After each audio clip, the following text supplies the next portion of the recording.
ಸ್ವಾಮಿ ಕೊರಗಜ್ಜ. ಓಂ ನಮೋ ಭಗವತಿ ವಾಸುದೇವಾಯ. ನನ್ನ ಆರಾಧ್ಯ ದೇವರ ಕೊರಗಜ್ಜ ಹಾಗೂ ಮಹಾವಿಷ್ಣು ನಿಮ್ಮ ಜೀವನದಲ್ಲಿ ಸುಖ, ಶಾಂತಿ, ಸಮೃದ್ಧಿ, ನೆಮ್ಮದಿ, ಹಾಗೆಯೇ ನೀವು ಇಷ್ಟಪಟ್ಟಂತಹ ವ್ಯಕ್ತಿಯ ಪ್ರೀತಿ ನಿಮಗೆ ಸಿಗುವಂತಾಗಲಿ. ನಿಮ್ಮ ಪ್ರೀತಿಯ ಜೀವನದಲ್ಲಿ ಏನಾದರೂ ಸಮಸ್ಯೆ ಇದ್ದರೆ ಅದು ಪರಿಹಾರ ಆಗಲಿ ಅಂತ ನಾನು ನನ್ನ ಆರಾಧ್ಯ ದೇವರ ಕೊರಗಜ್ಜ ಹಾಗೂ ಮಹಾವಿಷ್ಣುವನ್ನು ಪ್ರಾರ್ಥಿಸುತ್ತೇನೆ.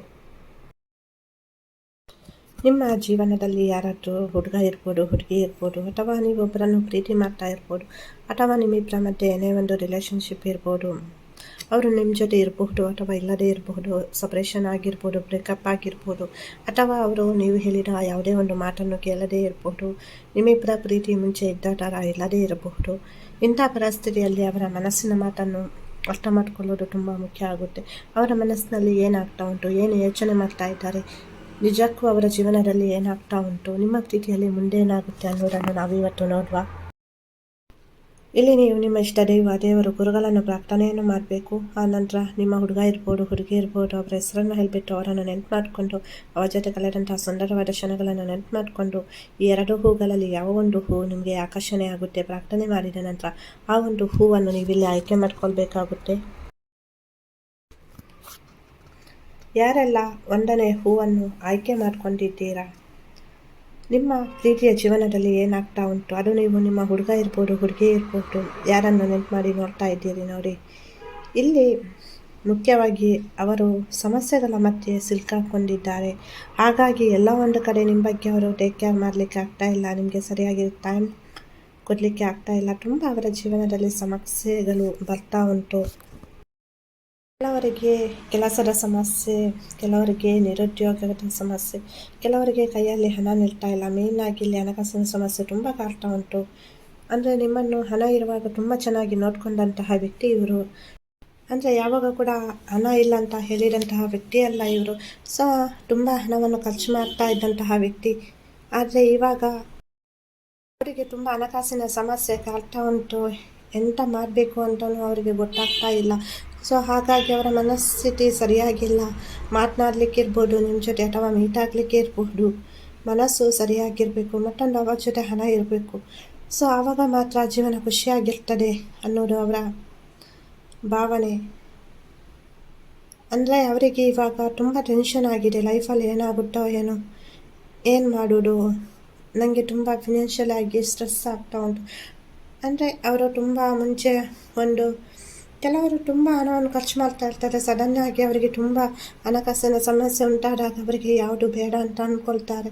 ಯಾವಾಗ ಅವರ ಈ ಹಣಕಾಸಿನ ಪರಿಸ್ಥಿತಿ ಸುಧಾರಣೆ ಆಗುತ್ತೆ, ಖಂಡಿತವಾಗಿಯೂ ಅವರು ನಿಮ್ಮ ಲೈಫಲ್ಲಿ ಎಂಟ್ರಿ ಕೊಡ್ತಾರೆ. ಮುಂಚಿನ ಥರನೇ ನಿಮ್ಮನ್ನು ಪ್ರೀತಿ ಮಾಡಲಿಕ್ಕೆ ಸ್ಟಾರ್ಟ್ ಮಾಡ್ತಾರೆ. ಆದರೆ ಇಲ್ಲಿ ಅವರು ನಿಮ್ಮನ್ನು ತುಂಬ ಪ್ರೀತಿ ಮಾಡ್ತಾರೆ, ಅದು ಒಂದು ಸತ್ಯ. ತುಂಬ ಡೀಪಾಗಿ ಆನೆಸ್ಟಾಗಿ ಪ್ರೀತಿ ಮಾಡ್ತಾರೆ. ಇಲ್ಲಿ ಯಾವುದೇ ಒಂದು ವಂಚನೆ, ಮೋಸ ಏನೂ ಇಲ್ಲ. ಆದರೆ ಕೆಲವರ ಮಧ್ಯೆ ಬ್ರೇಕಪ್ ಆಗಿರ್ಬೋದು. ಅದೇ ನೋಡಿ, ಅವರು ಟೆನ್ಷನಲ್ಲಿ ಇರ್ತಾರೆ. ಏನೋ ಒಂದು ನೀವು ಕೂಡ ಹೇಳ್ತೀರಾ, ಅವರು ಕೂಡ ಹೇಳ್ತಾರೆ. ಸೊ ಹಾಗಾಗಿ ಕಾಲ್ ತೆಗೆದ್ರೆ ಅಲ್ಲ ಜಗಳ, ಕಾಲ್ ಮಾಡಿದರೆ ಜಗಳ ಅಲ್ಲ ನೋವು.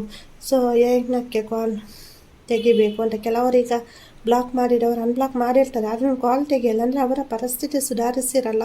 ಸೊ ಹಾಗಾಗಿ ಏನೇ ಒಂದು ಮಾತನಾಡಿದ್ರು ಅಲ್ಲಿ ಜಗಳ ಆಗೋದಾದರೆ ಏನಕ್ಕೆ ಮಾತನಾಡೋದು. ಸೊ ಹಾಗಾಗಿ ಸ್ವಲ್ಪ ಅವಾಯ್ಡ್ ಮಾಡ್ತಾ ಇದ್ದಾರೆ ಅಷ್ಟೇ, ಮತ್ತೆ ಏನಿಲ್ಲ. ಅವರ ಮನಸ್ಸು ಪ್ಯೂರಾಗಿ ನಿಮ್ಮ ಮೇಲೆ ಉಂಟು.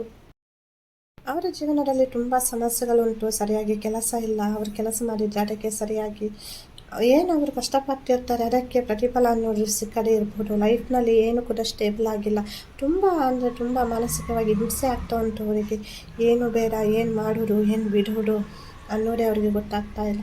ಸೊ ಅವರ ಪರಿಸ್ಥಿತಿ ಫಿನಾನ್ಷಿಯಲ್ ಆಗಿ ಮತ್ತು ಅವರ ಜಾಬ್ ರಿಲೇಟೆಡ್ ಇರ್ಬೋದು, ಬಿಸ್ನೆಸ್ ರಿಲೇಟೆಡ್ ಇರ್ಬೋದು. ಸೊ ಸ್ವಲ್ಪ ಅವರು ಸುಧಾರಿಸ್ಕೊಳ್ಬೇಕು. ಆವಾಗ ಖಂಡಿತವಾಗಿ ಅವರು ನಿಮ್ಮ ಲೈಫಲ್ಲಿ ಎಂಟ್ರಿ ಕೊಡ್ತಾರೆ. ಅವರು ತುಂಬ ಅಂದರೆ ಇನ್ನೋಸೆಂಟ್. ಜೀವನದಲ್ಲಿ ಕೆಲವೊಂದು ಸಲ ಈ ಥರ ಅಂದರೆ ತುಂಬ ಮುಕ್ತ ಸ್ವಭಾವದ ವ್ಯಕ್ತಿಗಳಿಗೆ ಕೆಲವೊಂದು ಸಲ ಸಮಸ್ಯೆಗಳು ಬಂದಾಗ ಅದನ್ನು ಯಾವ ಥರ ಫೇಸ್ ಮಾಡಬೇಕು ಅಂತ ಗೊತ್ತಾಗಲ್ಲ. ತುಂಬ ಟೆನ್ಷನ್ ಮಾಡ್ಕೊಳ್ತಾರೆ, ಯಾವುದು ಬೇಡ, ಏನು ಮಾಡೋದು. ಸೊ ಈ ಥರ ಅವರಿಗೆ ಆಗುತ್ತೆ, ಸ್ಟ್ರೆಸ್ ಅನುಭವಿಸ್ತಾರೆ ತುಂಬ. ಹಾಗಾಗಿ ನಿಮ್ಮನ್ನು ಅವರು ಅವಾಯ್ಡ್ ಮಾಡ್ತಾ ಇರ್ಬೋದು, ನಿಮ್ಮ ಜೊತೆ ಜಗಳ ಮಾಡಿರ್ಬೋದು. ನಿಮ್ಮ ಮನಸ್ಸಿಗೆ ನೀವು ಬೇಕಾಗಿಯೇ ದೂರ ಆಗಬೇಕು ಅಂತ ಅವರು ನಿಮ್ಮಿಂದ ದೂರ, ಅಂದರೆ ಅವರಿಗೆ ದೂರ ಆಗಲಿಕ್ಕೆ ಆಗಲ್ಲ. ಸೊ ಹಾಗಾಗಿ ಜಗಳ ಮಾಡ್ಕೊಂಡಿರ್ಬೋದು ನಿಮ್ಮ ಮೇಲೆ. ಖಂಡಿತವಾಗಿಯೂ ಎಲ್ಲನೂ ಸರಿಯಾಗುತ್ತೆ. ವೆಯ್ಟ್ ಮಾಡಬೇಕಾಗುತ್ತೆ. ಅವರ ಪರಿಸ್ಥಿತಿ ಸುಧಾರಿಸುತ್ತೆ. ಅವರ ಲೈಫಲ್ಲಿ ನಿಮ್ಮನ್ನು ಬಿಟ್ಟು ಬೇರೆ ಯಾರು ಕೂಡ ಇಲ್ಲ. ಅವರ ಮನಸ್ಸಿನಲ್ಲೂ ಈ ಕ್ಷಣಕ್ಕೂ ನೀವೇ ಇರೋದು. ನಿಮ್ಮ ಜೀವನದಲ್ಲಿ ಅಥವಾ ನಿಮ್ಮ ಪ್ರೀತಿಯ ಲೈಫ್ನಲ್ಲಿ ಏನಾದರೂ ಪ್ರಾಬ್ಲಮ್ ಅಂತ ಅಂದರೆ ನಾನು ನನ್ನ ಪ್ಲೇ ಟೈಮಲ್ಲಿ ನಿಮಗೋಸ್ಕರ ಪ್ರಾರ್ಥನೆಯನ್ನು ಮಾಡ್ತೀನಿ. ಖುಷಿಯಾಗಿರಿ. ನಿಮ್ಮ ವ್ಯಕ್ತಿ ಒಂದು ಡಿವೈನ್ ಟೈಮ್ನಲ್ಲಿ ನಿಮ್ಮ ಹತ್ತಿರ ಬಂದೇ ಬರ್ತಾರೆ. ಅವರ ಹಣಕಾಸಿನ ಪರಿಸ್ಥಿತಿ ಇರ್ಬೋದು, ಜಾಬ್ ಇರ್ಬೋದು, ಕೆರಿಯರ್ ಇರ್ಬೋದು. ಸೊ ಆದಷ್ಟು ಬೇಗ ಅವರ ಪರಿಸ್ಥಿತಿ ಸುಧಾರಿಸಲಿ ಅಂತ ನಾವು ಕೂಡ ಪ್ರಾರ್ಥನೆಯನ್ನು ಮಾಡುವ. ತಾಳ್ಮೆಯಿಂದ ಇರಿ. ನಿಮ್ಮ ಹುಡುಗ ಇರ್ಬೋದು, ಹುಡುಗಿ ಇರ್ಬೋದು. ಸೊ ಅವರಿಗೋಸ್ಕರ ನೀವು ಕೂಡ ಪ್ರಾರ್ಥನೆಯನ್ನು ಮಾಡಿ, ಮೆಡಿಟೇಷನ್ ಮಾಡಿ, ನಿಮ್ಮನ್ನು ನೀವು ಖುಷಿಯಾಗಿಟ್ಕೊಳ್ಳಿಕ್ಕೆ ಟ್ರೈ ಮಾಡಿ. ಖಂಡಿತವಾಗಿಯೂ ನಿಮ್ಮ ಪ್ಯೂರ್ ಪ್ರೀತಿ ನಿಮಗೆ ಬಂದು ಸೇರುತ್ತೆ.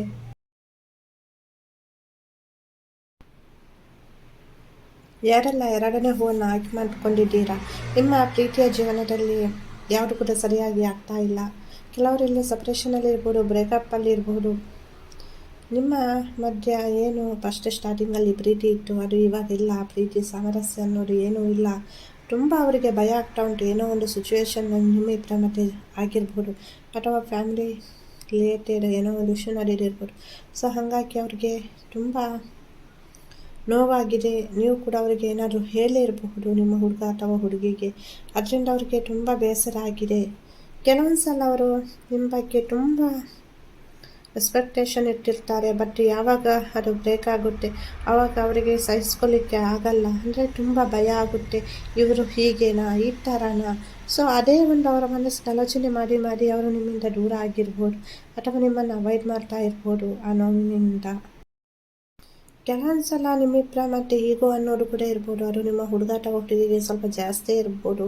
ಏನೋ ಒಂದು ನೀವು ಹೇಳಿದ್ದಕ್ಕೆ ಏನೋ ಅರ್ಥ ಮಾಡ್ಕೊಂಡು ಅವರು ನೆಗೆಟಿವ್ ಆಗಿ ಆಲೋಚನೆ ಮಾಡಿಕೊಂಡು ನಿಮ್ಮಿಂದ ದೂರ ಆಗಿರ್ಬೋದು, ಅಥವಾ ನಿಮಗೆ ಏನಾದರೂ ಹೇಳಿರ್ಬೋದು. ಅದಕ್ಕೋಸ್ಕರ ನೀವು ಕೂಡ ಹೇಳಿರಬಹುದು.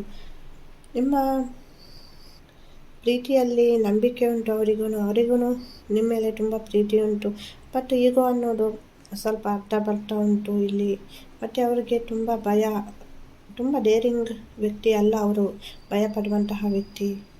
ಕೆಲವೊಂದು ಸಲ ಕೆಲವೊಂದು ವಿಷಯವನ್ನು ಅವರಿಗೆ ಅಂದರೆ ತಡೆದುಕೊಳ್ಳಿಕ್ಕೆ ಆಗಲ್ಲ. ಪದೇ ಪದೇ ಅವರ ಜೀವನದಲ್ಲಿ ನೋವಾಗ್ತಾ ಇರಬಹುದು. ನೀವು ಕೂಡ ಇವಾಗ ಅವರನ್ನು ನೆನಪು ಮಾಡಿಕೊಂಡು ಕಣ್ಣೀರು ಹಾಕ್ತಾ ಇರ್ಬೋದು. ಮನಸ್ಸಿನಲ್ಲಿ ತುಂಬ ನೀವು ಕೂಡ ನೋವು ಅನುಭವಿಸ್ತಾ ಇರ್ಬೋದು. ಅದೇ ಥರ ಅವರು ಕೂಡ ನೋವು ಅನುಭವಿಸ್ತಾ ಇರಬಹುದು. ಅಂದರೆ ತುಂಬ ಡೀಪಾಗಿ ಸಿನ್ಸಿಯರಾಗಿ ನೀವು ಇಬ್ಬರು ಪ್ರೀತಿ ಮಾಡಿದವರು. ಹಾಗಾಗಿ ತುಂಬ ನೋವು ಅನುಭವಿಸ್ತಾ ಇದ್ದೀರಾ ಈ ಪ್ರೀತಿಯಲ್ಲಿ. ನಿಮ್ಮ ಹುಡುಗ ಇರ್ಬೋದು, ಹುಡುಗಿ ಇರ್ಬೋದು, ಅವರಿಗೆ ಏನೇ ಒಂದು ಡಿಸಿಷನ್ ತಗೊಳ್ಳಿಕ್ಕೆ ಆಗ್ತಾ ಇಲ್ಲ. ಇಲ್ಲಿ ಫ್ಯಾಮಿಲಿ ರಿಲೇಟೆಡ್ ಇಶ್ಯೂ ಇರ್ಬೋದು, ಅಥವಾ ನಿಮ್ಮಿಬ್ಬರ ಸಂಬಂಧ ಮುಂದುವರಿಸ್ಕೊಂಡು ಹೋಗಲಿಕ್ಕೆ ಏನೋ ಒಂದು ಭಯ ಇರ್ಬೋದು. ಅವರಿಗೆ ಏನೋ ಒಂದು ಫಿಯರ್ ಕಾಡ್ತಾ ಇರ್ಬೋದು. ಬಟ್ ಇಲ್ಲಿ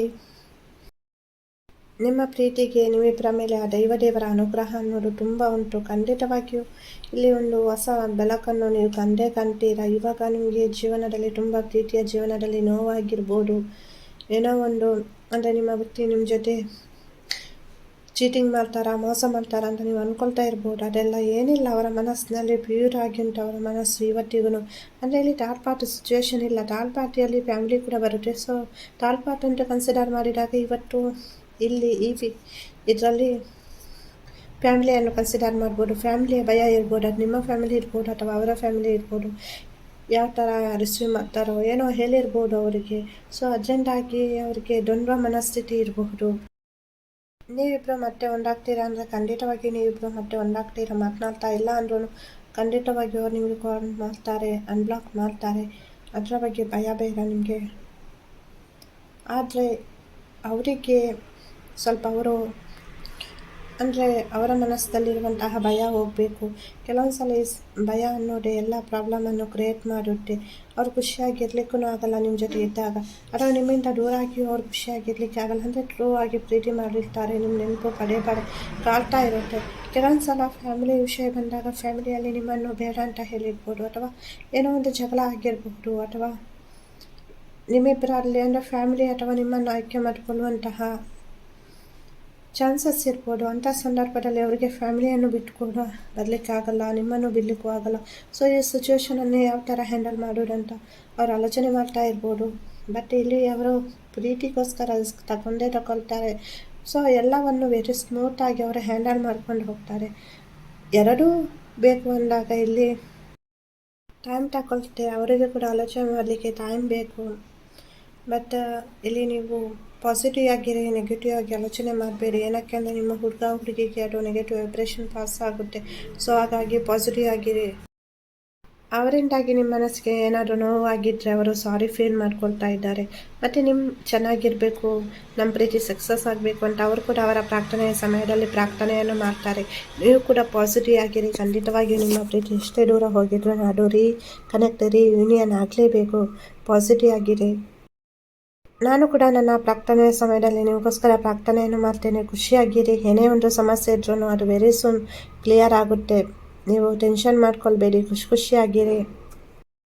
ಇವತ್ತಿನ ವಿಡಿಯೋ ಇಷ್ಟ ಆದರೆ ಒಂದು ಲೈಕ್ ಮಾಡಿ. ಹಾಗೆಯೇ ವಿಡಿಯೋ ನೋಡಿದ್ದಕ್ಕಾಗಿ ಧನ್ಯವಾದಗಳು.